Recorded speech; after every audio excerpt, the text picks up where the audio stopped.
এলাকার শান্তি সম্প্রীতি রক্ষার সত্ত্বে অবিলম্বে দোষীদের গ্রেফতার করতে হবে। এলাকার জাতীয়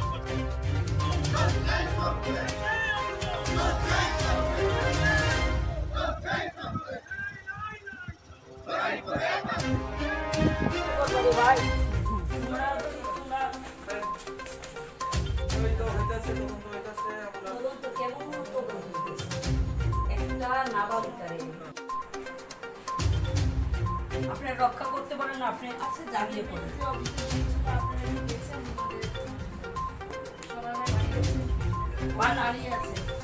আরে কি পালিয়ে আছে?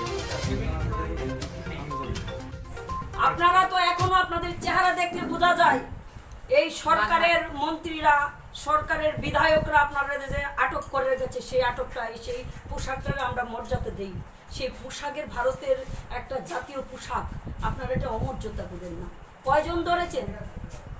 কয়জন ধরেছেন? করোনা একজন আছে, এখন একজন ধরেছেন। আপনারা ব্যর্থ, আপনারা একজন ধরেছেন। আপনারা আবার মুখ দিয়ে কোন কেমন একজন ধরেছেন?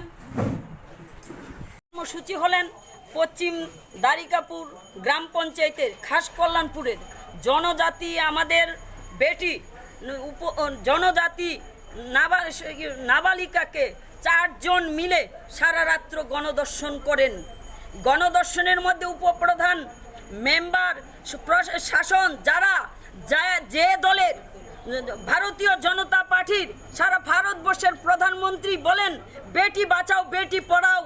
আজকে প্রধানমন্ত্রী ব্যর্থ, ওনার দলের প্রধান উপপ্রধান মন্ত্রীর ছেলে উপপ্রধান রেপ করে আমাদের ত্রিপুরা রাজ্যের প্রধানমন্ত্রী আরও বলেছেন 17 বছরের নিচে যদি কোনো নাবালিকা ধর্ষণ হয় তাদের মৃত্যুদণ্ড। আজ আমরা প্রদেশ তৃণমূল কংগ্রেসের তরফ থেকে মহিলারা এসছি, আমরা এসডিপুকে ঘেরাও করে রেখেছি। আমরা বলেছি তাদেরকে 24 ঘন্টার ভিতর উপপ্রধানকে ধরতে হবে, ওনাকে ঘেরাও করে রেখেছি। এসপি আসলে এসপি আমাদের কথা দেবে যে 24 ঘন্টার ভিতরে সমস্ত আসামি দুর্বৃত্ত থেকে ধরবেন, তখন আমরা এসডিপু সাহেবকে ছাড়বো। তার আগে আমরা এই ধর্না থেকে উঠবো না। ওনাকে বলেছি রাত্র হোক দিন হোক যতক্ষণ চলে, যতক্ষণ এসপি সাহেব না আসবে ততক্ষণ আমাদের ধর্না চলবে। তো প্রধানমন্ত্রীর কথা বেটি বাঁচাও বেটি পড়াও, ওদের প্রশাসন ভেঙে পড়েছে। থানার বড়বাবুদের দেখে বোঝা যাচ্ছে যে বিধায়কের ফোন আসছে উপপ্রধানকে বাঁচানোর চেষ্টা চলছে। থানার এই নাটকীয় বোঝা যাচ্ছে প্রশাসনের চাপ আছে তাদের উপর।